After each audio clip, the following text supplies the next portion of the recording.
A gente costuma falar que os escravos são invisíveis na sociedade. No começo da nossa jornada, era comum ver pessoas dizendo que o trabalho escravo era uma simples irregularidade trabalhista. Primeiro que irregularidade trabalhista não é simples, é preciso respeitar o trabalhador. E segundo que trabalho escravo não é simples, o trabalho escravo é grave, né? E é uma enorme ofensa aos direitos humanos. É difícil a fiscalização alcançá-los, é difícil que eles consigam sair e procurar ajuda. Quando a gente vai para o 149 do Código Penal, uma das possibilidades de caracterização do trabalho em condição análoga à escravidão é a jornada exaustiva.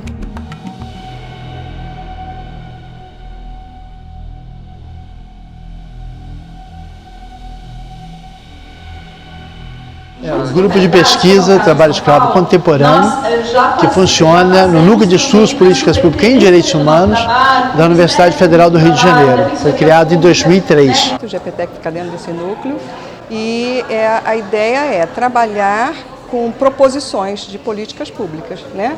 Então a gente pesquisa, nós temos assim bastante parcerias com o Ministério Público do Trabalho, Ministério do Trabalho e Emprego, para obter dados, além das pesquisas empíricas que nós fazemos, né?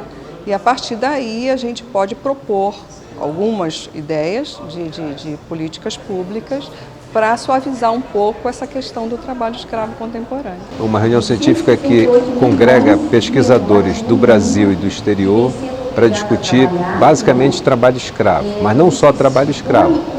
Todas as outras questões que são correlatas ao trabalho escravo, como tráfico de pessoas, migração e por aí vai. Como é um encontro, uma reunião científica, então tem que levar em consideração, né, a ciência. E a gente são várias ciências que estudam esse fenômeno, que é a escravidão contemporânea, e a gente tenta, ao estudar, o objetivo de estudar a escravidão contemporânea é verificar como podemos contribuir para que o Estado adote políticas públicas para evitar que esse mal continue no nosso país.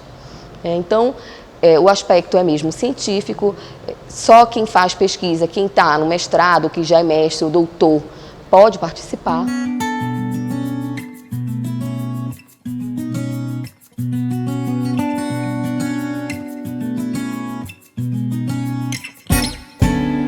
Eu estava me doutorando na Universidade Federal do Rio de Janeiro e naquele momento do doutoramento eu tinha comigo um bom arquivo que eu havia levado aqui do Pará. Eu tinha trabalhado 20 anos no Pará e esse grande arquivo precisava ser organizado. Então, com um grupo de voluntários, nós começamos a organizar essa documentação, esses papéis, com mais de 700 fazendas envolvidas em trabalho escravo aqui no Pará. E aí nós criamos, e uma vez que criamos, nós conseguimos uma verba que possibilitou também a contratação de pessoas e a realização de reuniões científicas como essa. Essa, na verdade, seria a 10ª reunião, apesar do nome ser 9ª reunião, mas a primeira não tinha esse nome de reunião científica, mas o nome era seminário. Então fizemos essas reuniões científicas sobre trabalho escravo contemporâneo, tentando organizar um debate multidisciplinar, pessoas de áreas de conhecimento diferentes, de universidades diferentes, trazendo sua experiência. O tema era relativamente novo no debate acadêmico, não se utilizava essa categoria, trabalho escravo, e hoje já se utiliza mais frequentemente. Quando eu comecei no Ministério Público em 94, nós só discutíamos do trabalho escravo no campo e nas fazendas. Hoje em dia não, hoje em dia já é comum o trabalho escravo nos centros urbanos e isso acabou ganhando importância, daí o fato de nós termos hoje em dia diversas pesquisas voltadas para isso.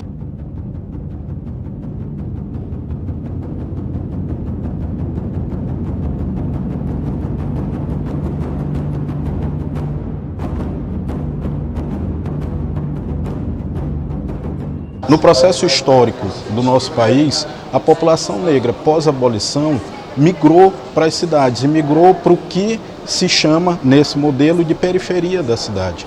Essa periferia ela precisa ser contida, e ela é contida militarmente. Então é preciso que esses seres humanos não atravessem essa linha de fronteira e não incomodem a elite. É esta elite que se vale do crime. Eu costumo dizer, inclusive, que o trabalho escravo é o patinho feio dentro do Código Penal, porque ele foi colocado ali, mas não para que fosse executado. Ele é mais um discurso, é proibido escravizar, é crime escravizar. Na hora de executar a política de punir quem escraviza, aí você não pune por quê? Porque tu tem uma política que não garante que as agências executivas do controle penal estejam ali. E aí os dados que a gente tem são dados extremamente positivos hoje. Você já tem 600 processos penais, né? Nós estamos em 2016. Em 2006, esse número era bem menor. Em 96, era 0. O primeiro processo de trabalho escravo no Maranhão é de 98. Então a gente tem um avanço.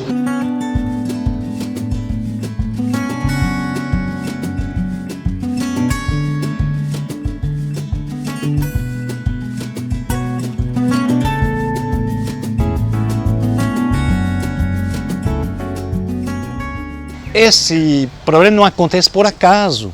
Tem um sistema da escravização. O trabalhador vulnerável, que não tem alternativa de terra, de trabalho, tem que procurar na migração, mesmo que temporário, uma alternativa de sobrevivência. Ele encontra o seu caminho, gatos, recrutadores. Ele segue, ele não tem alternativa, qualquer trabalho é melhor que nada. Então, daí nos veio a ideia, melhor do que esperar o trabalhador denunciar uma situação de trabalho escravo, temos que estar presente nessa rota, desde os lugares de aliciamento, os lugares de origens desses trabalhadores, no caminho que eles andam até o final, para, nesses vários lugares, proporcionar, oferecer as ações adequadas. Pode ser de prevenção, de conscientização, de mobilização, de denúncia, e, sobretudo, de ampliar essa mensagem para toda a sociedade, toda a igreja, vai começar, que somos uma entidade da igreja, e para toda a sociedade, movimento sindical, movimento associativo, e sacudir o poder público para que ele tome ação. O trabalho escravo, né, ao longo dos anos, o que a gente tem percebido é que os empregadores eles têm arrumado formas e meios de escravizar sem que isso seja tão evidente.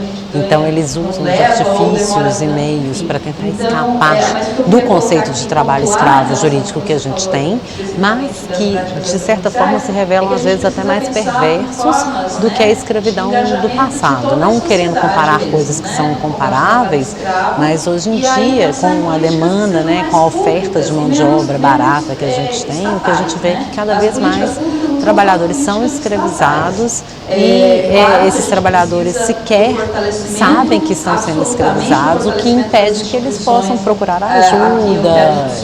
As grandes marcas hoje em dia, as grandes empresas, elas têm desconcentrado a prestação ou a atividade produtiva em si.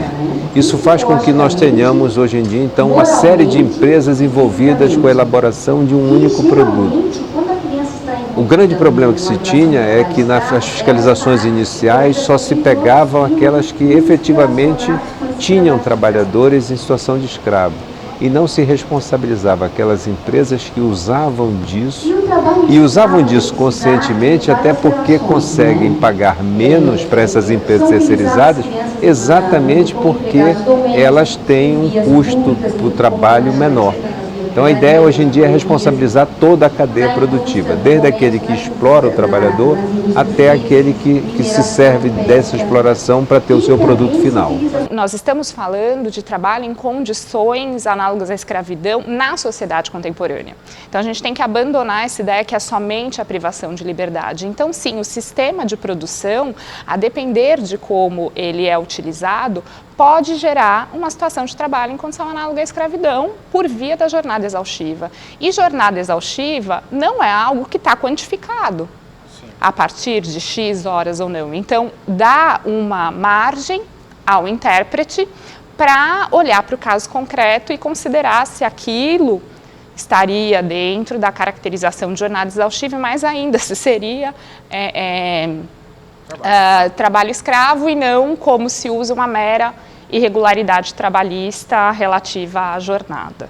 Então, nossa primeira atitude é acolher o trabalhador fugindo da escravidão e tentar denunciar em nome dele essa situação e exigir das autoridades uma intervenção. E nessa ação, que começou praticamente no início dos 70, durante 25 anos encontramos um Estado brasileiro que recusava entender, ouvir essa denúncia e dizia que isso era bobagem, era mentira, era comunismo, era terrorismo.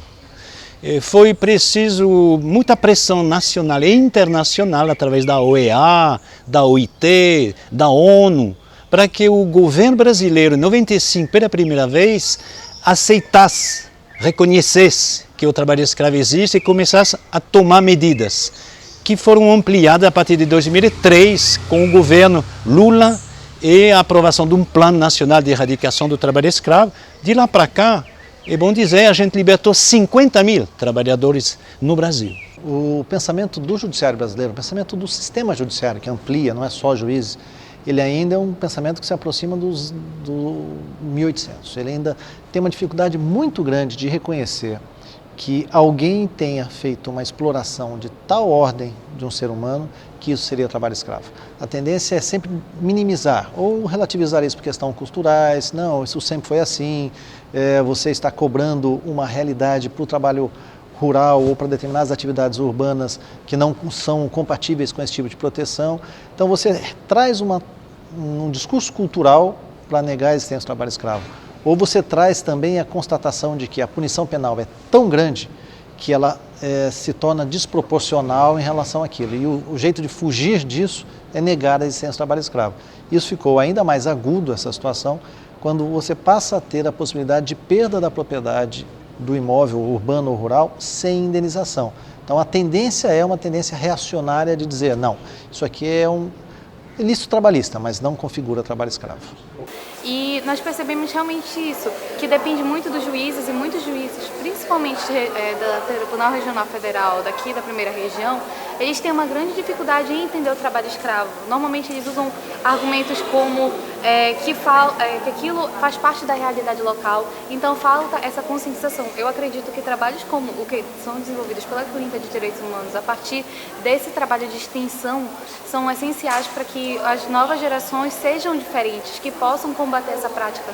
Na verdade, o que a gente sente, né, sendo do direito do trabalho e atuando na área do trabalho escravo, é que há todo um desmonte dos direitos sociais no país, né? Então, esse desmonte ele é feito por meio da corte de verbas para o Ministério do Trabalho e do Emprego, o que dificulta a fiscalização.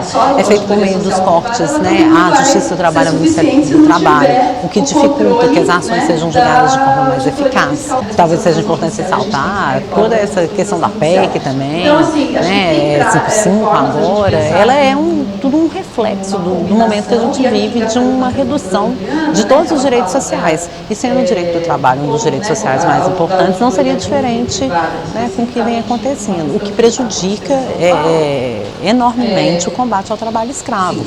Porque o trabalho escravo contemporâneo é um crime, né? E é um crime contra os direitos humanos. Então é importante esta discussão o fato do CONATRAS estar sediado na Secretaria de Direitos Humanos, né, tem tido uma contribuição muito grande. O Brasil ele tem sido considerado pela OIT como uma das referências no combate ao trabalho escravo. É um país que mais avançou hoje em dia no combate ao trabalho escravo no mundo. As convenções da OIT, que são essas normas internacionais do trabalho, elas estabelecem os patamares mínimos de conceitualização, né, e de legislação trabalhista.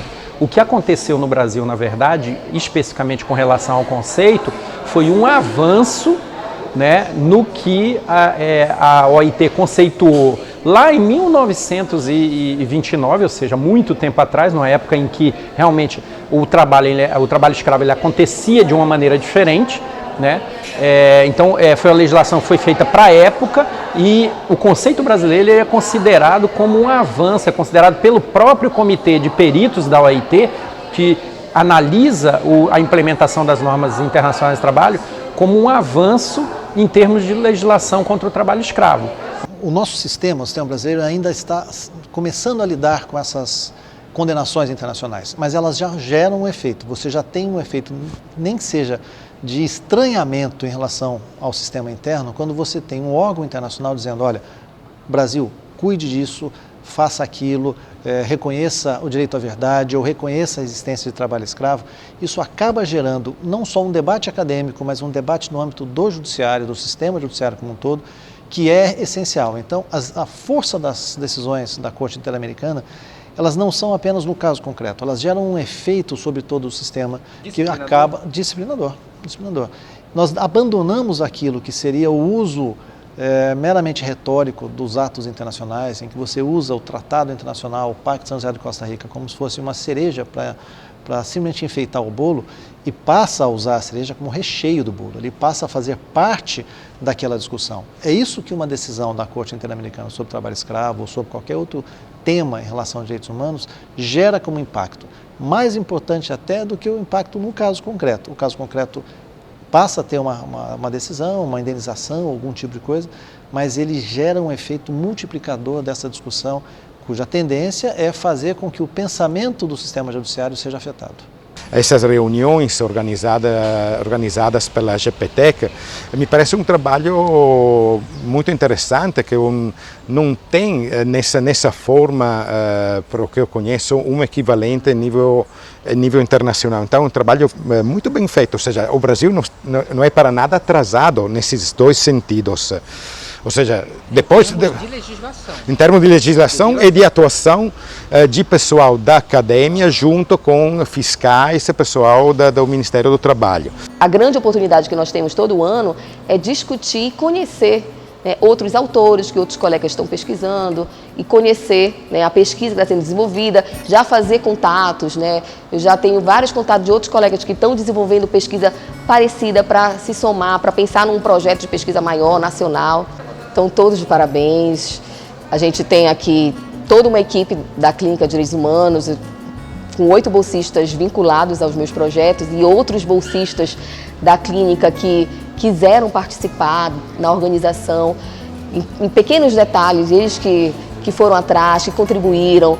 Nós planejamos quase um ano esse evento, então eu fico muito feliz com a responsabilidade deles, de querer mostrar para todos os pesquisadores que vieram, representantes da Organização Internacional do Trabalho, da Secretaria de Justiça e Direitos Humanos, que a gente sabe fazer o evento.